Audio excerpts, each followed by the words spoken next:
Video editing, MS Stories. रात का सूरज।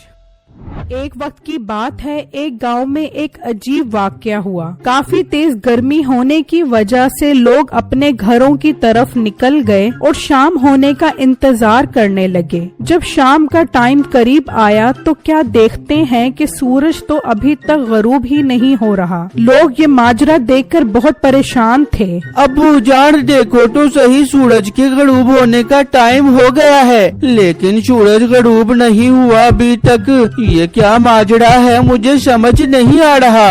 बेटा मुझे भी समझ नहीं आ रहा कि सूरज क्यों गरूब नहीं हुआ। इस टाइम तो रात के 9 बज रहे हैं। हाय बेटा, मुझे बहुत डर लग रहा है। हाय मैं मर गई, सूरज तो गरम गरम आग फेंक रहा है, अब हमारा क्या बनेगा। हर लम्हा गुजरने के साथ साथ लोगों की परेशानी बढ़ती ही जा रही थी। हर तरफ टीवी में भी यही खबरें मौजूद थी कि सूरज गरूब क्यों नहीं हो रहा। टीवी वाले बता रहे हैं कि आज सूरज गरूब नहीं हुआ। चल बाहर चल के देखते हैं ये सच भी है कि नहीं। ओ बेगम आराम से बैठ जा, ये खबरों वाले भी सब झूठ बोलते हैं, इनका काम ही झूठ बोलना है। मिट्टे ये तो बहुत बड़ी खबर है, ऐसे कैसे वो झूठ बोल सकते हैं। तू चल तो सही, बाहर चल के देख के आते हैं। फिर जब वो दोनों बाहर आते हैं तो देखकर हैरान रह जाते हैं कि रात के 10 बजे भी सूरज मौजूद है और अपनी गर्मी बरसा रहा है। हाय मिट्टे, सूरज गरूब नहीं हुआ, मुझे टीवी वाले सच कह रहे थे, अब हम क्या कर बेंगे। ओ बेगम मैं क्या बताऊं सूरज गरूब क्यों नहीं हुआ। मेरी तो आप दिमाग की बत्ती गुल हो गई है कसम से। मिट्टे जल्दी से अंदर चल, ये ना हो कि सूरज की गर्मी से मेरा सारा गोरा रंग उतर जाबे और मुझे काला करके चला जाबे। ये कहकर वो दोनों अंदर आ जाते हैं और सोचने लग जाते हैं ये सब हमारे गुनाहों की सजा है जो आज सूरज गरूब नहीं हुआ। ये सब तेरी गंदी जबान की वजह से हुआ है, तेरी गंदी जबान के गुनाहों की सजा मिल रही है मुझे। नहीं, जबान तो सिर्फ मेरी गंदी है, तेरे मुंह से तो जैसे फूल निकलते हैं ना। बेगम आपस में लड़ने का कोई फायदा नहीं है, हम सब गांव वालों को इकट्ठा करते हैं और इस मसले से बचने के लिए सब मिलकर अल्लाह से दुआ करते हैं कि वो हमें इस मुसीबत से निकाल दे। फिर वो सब बिट्टू के घर इकट्ठे हो जाते हैं और अल्लाह से दुआएं मांगने लग जाते हैं कि सूरज गरूब हो जाए और रात का अंधेरा दिन की रोशनी की जगह ले ले, लेकिन कोई भी फर्क नहीं पड़ता। बेटा हमारी दुआएं भी अब तो कोई असर नहीं कर रही, मुझे नहीं लगता कि अब सूरज गरूब होगा। अंकल मुझे तो लग रहा है अब ये हमारी जान लेकर ही गरूब होगा। मीठे भाई ऐसी बातें मत करें। अच्छा बोले, मैंने तो अभी इस दुनिया में कुछ देखा ही नहीं है। नहीं तो तूने कुछ देखकर कौन सा बराक ओबामा का साला बन जाना है। ये सूरज देख रहा है ना, यही काफी है। अपना मुंह बंद करो, यहाँ इतनी मुसीबत आई हुई है और तुम्हें मजाक सूझ रहा है। बेटा साथ वाले गांव में एक बहुत बड़े आमिल बुजुर्ग रहते हैं, वो बहुत नेक इंसान हैं, हम उनके पास चलते हैं, वो जरूर हमें कुछ न कुछ हल बता देंगे। हाँ ठीक है अंकल, अभी चलते हैं उनके पास।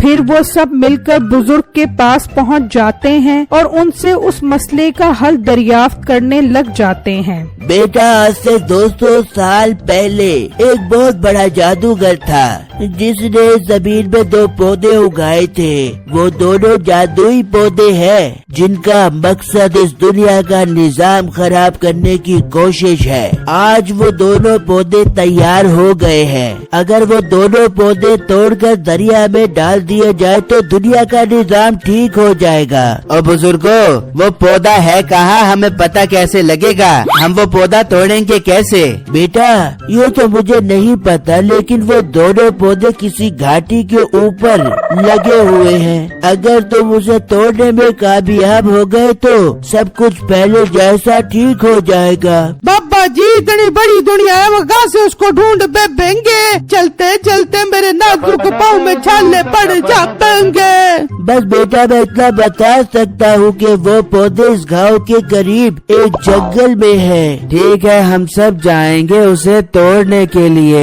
नहीं अंकल, उसे तोड़ने के लिए मैं और मीठा भाई जाएंगे और दोनों पौधे ढूंढकर उसे तोड़कर लेकर आएंगे अपने हाथों में। हाँ बेटू, ये तुमने ठीक कहा है, हम आज ही वो पौधा ढूंढ कर आएंगे। फिर मीठा और बिट्टू दोनों जंगल की तरफ निकल जाते हैं, लेकिन उन्हें कहीं भी वो पौधे नहीं मिलते और आखिर वो थक हार कर एक जगह बैठ जाते हैं। मीठे भाई, मुझे नहीं लगता वो पौधा इस जंगल में है, हमें अब वापस चले जाना चाहिए। हाँ बेटू, तुम ठीक कह रहे हो, अब यहाँ से जाना ही बेहतर है। वो अभी जाने की तैयारी कर ही रहे होते हैं कि अचानक बिट्टू को वो दोनों पौधे नजर आ जाते हैं। मीठे भाई, वो देखो दोनों पौधे मिल गए हैं, जरा पड़े पीछे तो देखो। फिर जब मीठा पीछे देखता है तो वहाँ वो दोनों पौधे मौजूद होते हैं। हाँ बेटू, तुम ठीक कह रहे हो, ये तो वही पौधे हैं जो उन बुजुर्ग ने बताए थे। चलो एक पौधा तुम तोड़ो और एक मैं तोड़ता हूँ। फिर मीठा और बिट्टू दोनों एक एक पौधे तोड़ लेते हैं। चलो मीठे भाई, अब इन दोनों पौधों को ले जाकर दरिया में डाल देते हैं। हाँ हाँ बिट्टू, चलो।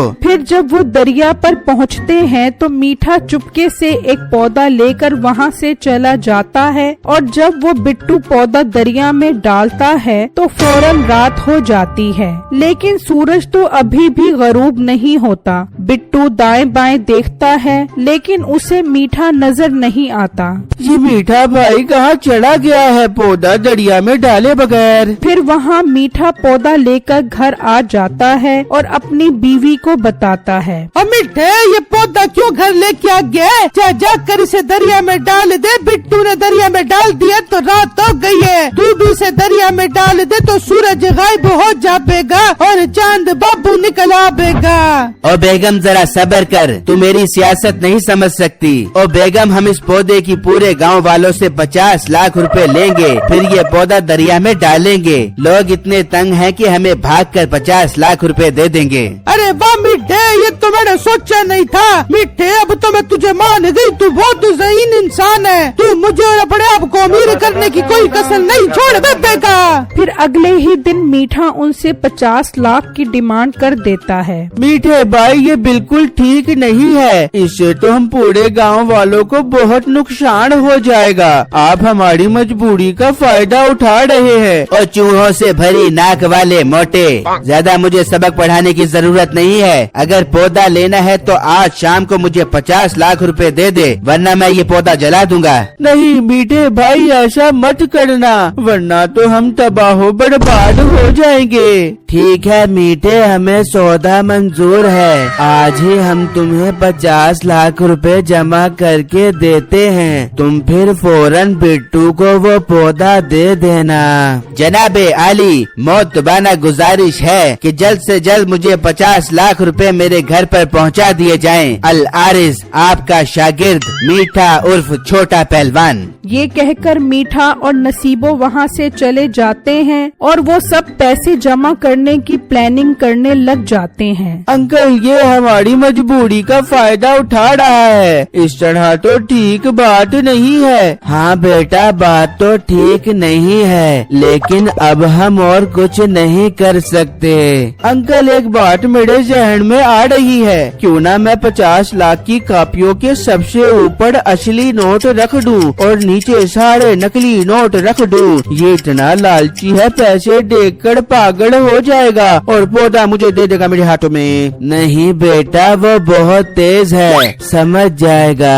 अंकल, लड़ाई करने में कोई हर्ज नहीं है। बिट्टू ऐसा ही करता है और पैसे लेकर मीठे के पास चला जाता है। मीठा पैसे लेकर बहुत खुश हो जाता है और वो पौधा बिट्टू को दे देता है। बिट्टू वो पौधे लेकर चला जाता है और जब मीठा नोट गिनता है तो ऊपर असली नोट होता है और अंदर बाकी सारे नकली नोट होते हैं। और ये तो वो मोटा में लूट के चला गया है।